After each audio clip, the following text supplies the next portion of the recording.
The Chinese model is certainly a very attractive model for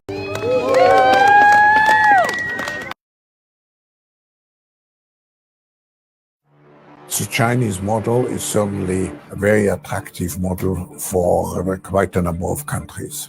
Led by one of the most powerful people on the planet, G20 governments are discreetly transitioning us to another political system called Stakeholder Capitalism. It's the funeral of shareholder capitalism, and it's the birth of stakeholder capitalism. You have shown us the way forward. I'm a former TV producer and now the CEO of a tech startup who's rejected stakeholder capitalism after discovering what it is. Like the Chinese state capitalism system, stakeholder capitalism places restrictions on the way we run our companies by forcing us to put the interests of a group of stakeholders first. Soon, however, stakeholder capitalism will be mandatory for everyone. We're announcing the UK's intention to mandate climate disclosures across the economy. In this series, I discover how the stakeholders are propagating the transition. It's a race against time to keep stakeholder capitalism on track. By manipulating us to believe shareholder capitalism is making many of us oppressed. Trans rights are human rights. Reform is not possible. Reform is not possible. And fear climate change as an existential threat. Sure, stop, oil. People are dying. Families are fleeing their homes. After indoctrinating us to want another system, I learn how the stakeholders are propagating stakeholder capitalism as being better for people and planet. This is the best time for leaders to come together, for the world to become more inclusive, more sustainable. And how this strategy was successful for shifting China to communism. What's going on in our school and in our country is really a replay of the Cultural Revolution in China. The similarities are terrifying. In this series, we will end up with many more unemployed. I expose the stakeholders' plan to accelerate the speed in which AI takes our jobs. About 50% of people in the world will be affected, leaving us dependent on them and vulnerable to tyranny. A new useless class. People who are useless of the economic and political system. And unless we act now, I learn how oppressed we become under stakeholder capitalism. This means turfing people off their farms. CBDCs would give officials a powerful tool of control and manipulation.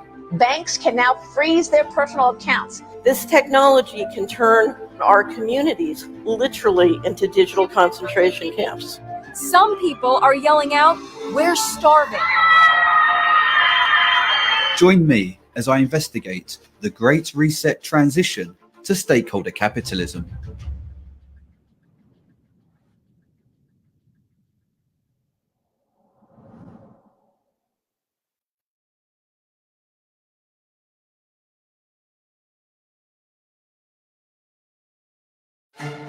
History is truly at a turning point. We do not yet know the full extent and the systemic and structural changes which will happen.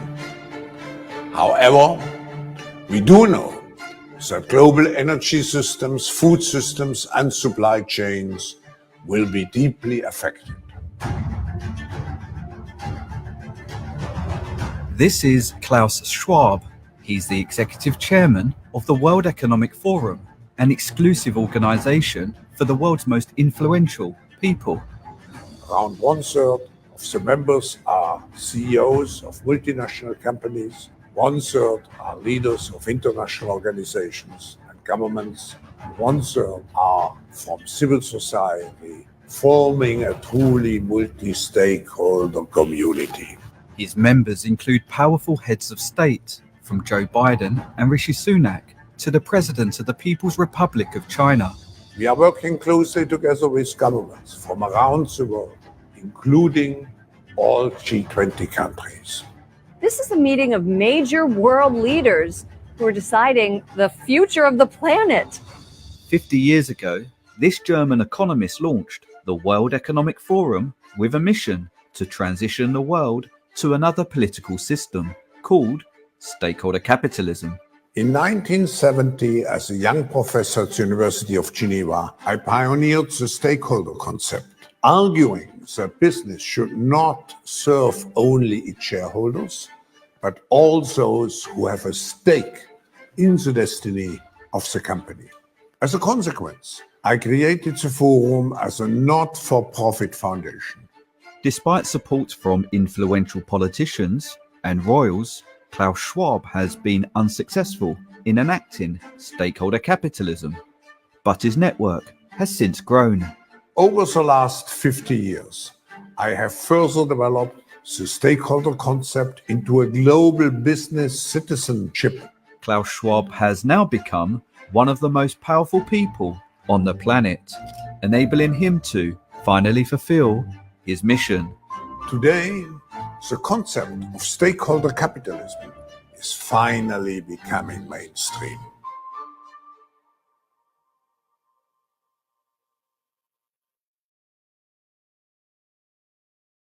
One of the world's most powerful people have recently, undemocratically, enacted a global transition to another political system. We are talking about a substantial shift which is taking place to an economy which is more based on stakeholder responsibility.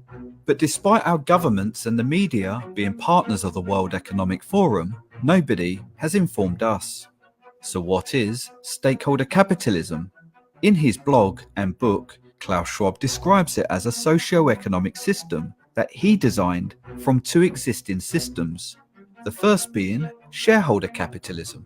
Commonly referred to as capitalism, shareholder capitalism provides us the freedom to trade with the interest of generating profit for our shareholders. The second system is state capitalism. Adopted by communist countries, state capitalism imposes restrictions on companies' freedom to trade by forcing them to put the government's interests first. In his book entitled Stakeholder Capitalism, Klaus Schwab explains, from a system of shareholder capitalism, which prevailed in the West in the past 50 years, and a system of state capitalism that gained prominence in Asia and is centered on the primacy of the state, we should move to a system of stakeholder capitalism.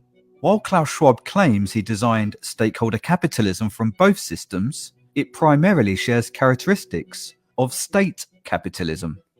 Like the Chinese state capitalism system, stakeholder capitalism places restrictions on the way we run our companies by forcing us to put the interests of a group of stakeholders first. Klaus Schwab has undemocratically enacted a global transition to an authoritarian political system. It's the funeral of shareholder capitalism, and it's the birth of stakeholder capitalism. You have shown us the way forward. And he proudly shares which system inspired him. On the one hand, we have state capitalism. On the other hand, we have shareholder capitalism. So it's a clash between two systems. I believe that state capitalism in the short term provides certain advantages. Instead of the state taking control, stakeholder capitalism provides authority to a conglomerate of World Economic Forum elite members who call themselves stakeholders. These stakeholders run large organizations defined by Klaus Schwab as governments, NGOs, companies and international organizations such as the United Nations and the European Union. If I look at our stakeholders, we have business, of course, then we have politics, we have partnerships with many governments around the world, we have NGOs, media, of course. Stakeholder capitalism provides the World Economic Forum stakeholders and their executive chairman with an unprecedented amount of control. Yet Klaus Schwab alleges stakeholder capitalism benefits all people and the planet. All these stakeholders crucially consist of people and make use of the planet. It is no surprise then that they should want to optimize the well-being of all of us as well as that of the environment. Contrary to Klaus Schwab's claim, the world's most powerful elites do not represent our interests, and they appear to value Chinese governance. The international community is looking to China to continue its responsible leadership.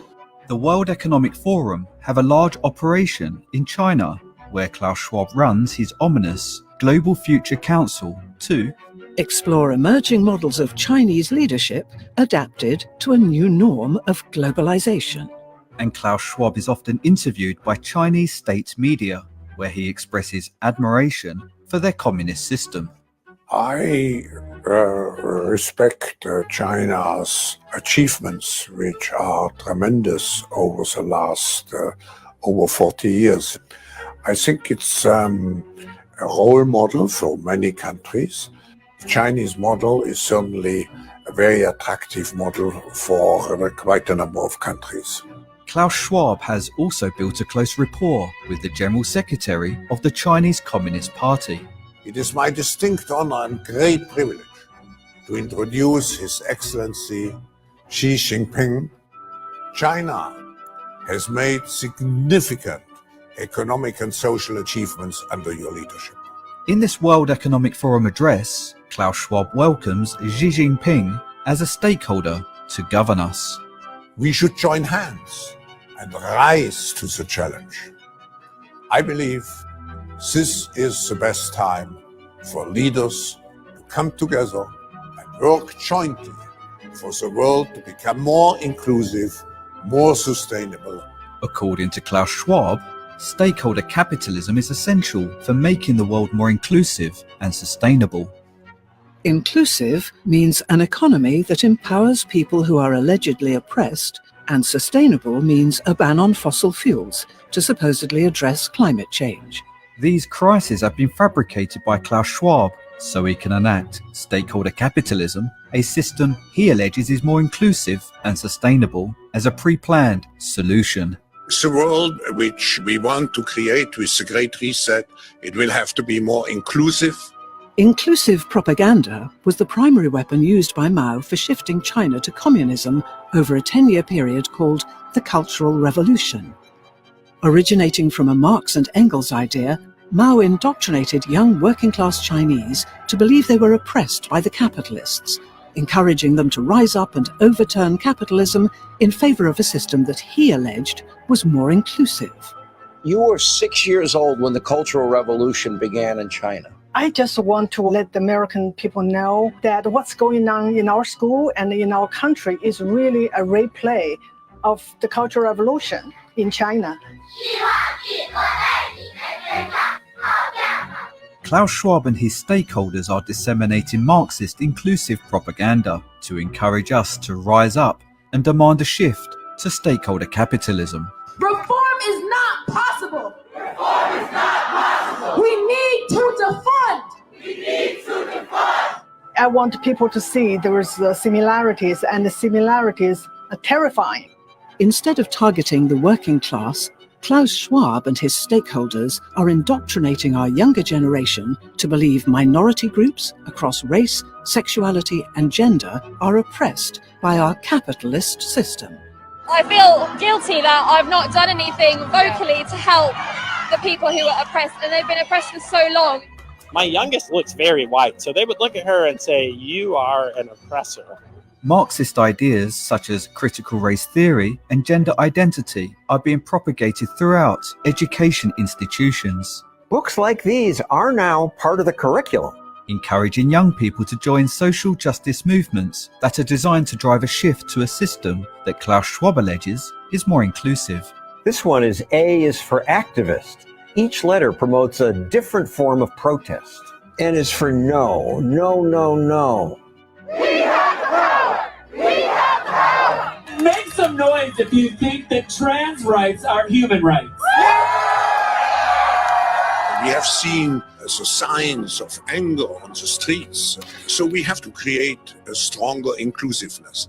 In the next episode about propaganda, I investigate how Klaus Schwab's personally trained activists and self-acclaimed Marxists who founded Black Lives Matter have been fueling growing national unrest. And I explore the stakeholders' gender identity policies that are indoctrinating us to believe we can be born into the wrong body. I'm sure there are still people who are skeptical about this transformation. They have to trust that the era will be inclusive for them. While we need to do better to address all forms of discrimination, Marxist ideas lead to extreme oppression. And finally, more sustainable, because the next crisis is already waiting for us around the corner, and it is the climate crisis. By indoctrinating us to fear climate change, Klaus Schwab's sustainable propaganda is also making us want stakeholder capitalism. No! Stop it! Climate activists glued their hands to sports cars. I got kids to feed! We demand at this year's World Economic Forum immediately and completely divest from fossil fuels. We want this done now. His poster child and fearmonger for his climate change propaganda is Greta Thunberg. We are less than 12 years away from not being able to undo our mistakes. And Klaus Schwab's solution to the alleged climate crisis. It's the decarbonization of the economy to protect us against let's say, an environmental virus. The decarbonization of the economy is Klaus Schwab's net zero policy. We must accelerate its transition to net zero, which means banning everything that emits carbon. The main solution is so simple that even a small child can understand it. We have to stop the emissions of greenhouse gases. This includes our use of diesel and petrol vehicles, as well as travelling by plane. We must change almost everything in our current societies. Currently being enforced by Klaus Schwab's politician stakeholders, net zero removes our freedom to travel and imposes Orwellian restrictions on our lives. It was all very jolly, laughing along as the police held Greta for the photographers. If the police arrest someone for protesting, they don't typically stop for photos, unless it's a propaganda stunt. They all got the shots they wanted before the police then walked her away. It's theatre, climate theatre. I want you to panic. I want you to feel the fear I feel every day. Sustainable propaganda is designed to make us fear climate change, so we actively demand a ban on fossil fuels. Are you more concerned about the protection of a painting or the protection of our planet and people? And it's working. Many of us are going to extreme lengths to demand Orwellian restrictions on our freedom to travel. Menschen frieren. Menschen sterben. Wir sind in einer Klimakatastrophe. Private jet emissions quadruple for a week each year due to the stakeholders flying to the World Economic Forum's headquarters in Davos to set climate change policies, emitting as much CO2 as 350,000 average cars. You seem to be joining the establishment, not fighting them anymore. You're not one of them. One of who? What, the people on the private jets and the helicopters flying in here to tell us how to live our lives? The point being, you have to condemn all of them equally, otherwise it's hypocrisy, right? While our freedom erodes, the stakeholders reserve unrestricted freedom to travel in their private jets by purchasing carbon credits, which they claim offsets their carbon emissions. A more sustainable way of doing business that values all stakeholders. We must forget about net zero. We need real zero. While we need